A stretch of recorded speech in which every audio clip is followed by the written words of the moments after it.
Баршаларыңызға қайырлы күн. Бүгін мен сіздермен ерекше астың рецептісімен бөлісемін. Міндетті түрде жасап көріңіздер.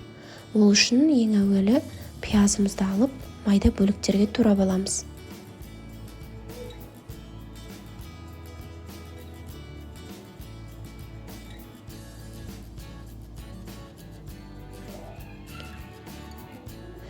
Табамызды алып, астына май құйып, жаңағы турап алған пияздарымызды осы табамызға жайғастырып шығамыз.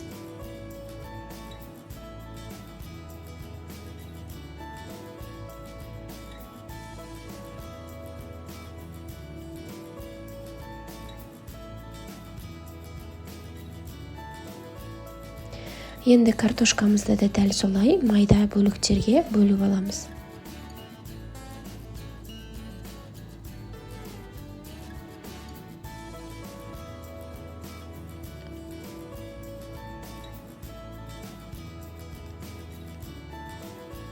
Картошкаларымызды да пиязымыздың үстіне біртіндеп жайғастырып шығамыз.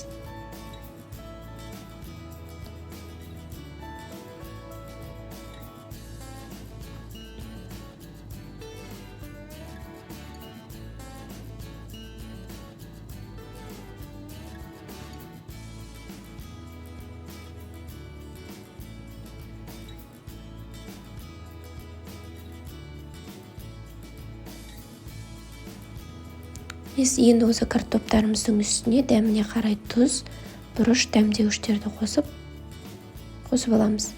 Мендегі паприка, орегано, бұрыш және мята.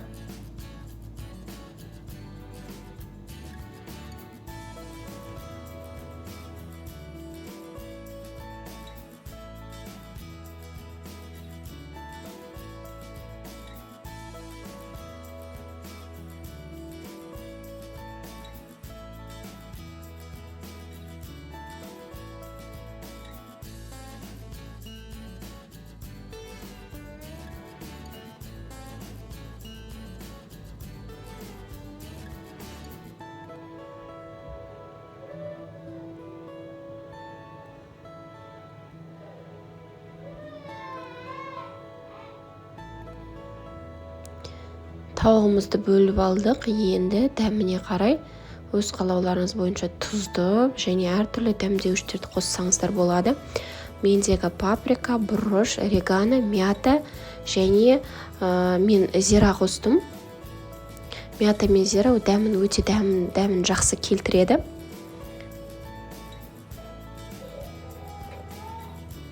Және тауыққа арналған приправа қостым, дәмдеуіш. Енді жақсылап араластырып аламыз.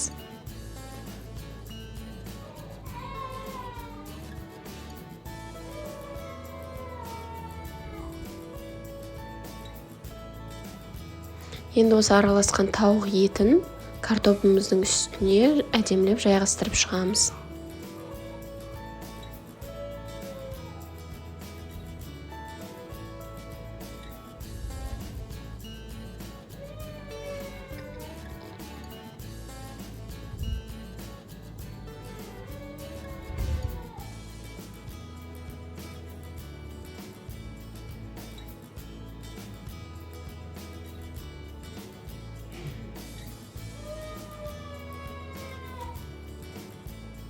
Жайғастырып алдық. Енді осы асымыз үшін соус дайындаймыз. Ол үшін бөлек ыдысқа жұмыртқамызды жарып аламыз.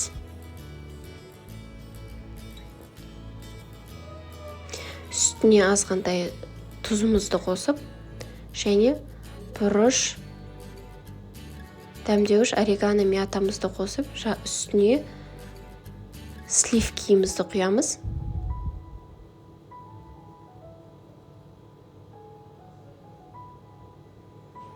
Енді осы қоспамызды жақсылап араластырамыз.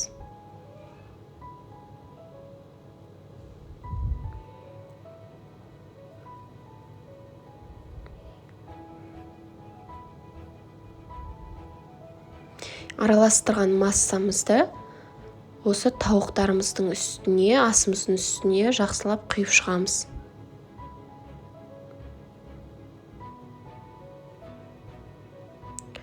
Енді осыны бетін фольгамен жауып, жақсылап бүркеп, Фольгамен жауып алдық. Енді осыны қызып тұрған пеште 200 градуста 45 минут пісіреміз.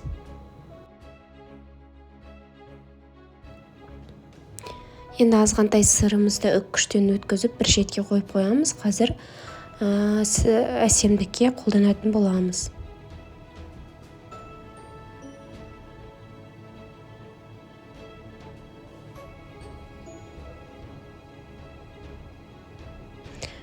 Пісіп шықты. Енді бетін ашып, жаңағы үккіштен өткен сырымызды бетіне жайғастырып шығамыз.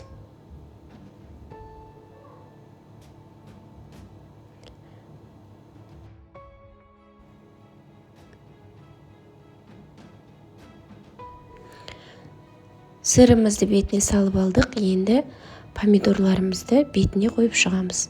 Мендегі мұздатылған помидорлар, оны да қолдансаңыздар болады. Өте дәмді, ерекше болып шығады. Міне осылай болып пісіп шығады. Өте дәмді, ерекше, әрі өте тез дайындалады. Көп уақытты талап етпейді.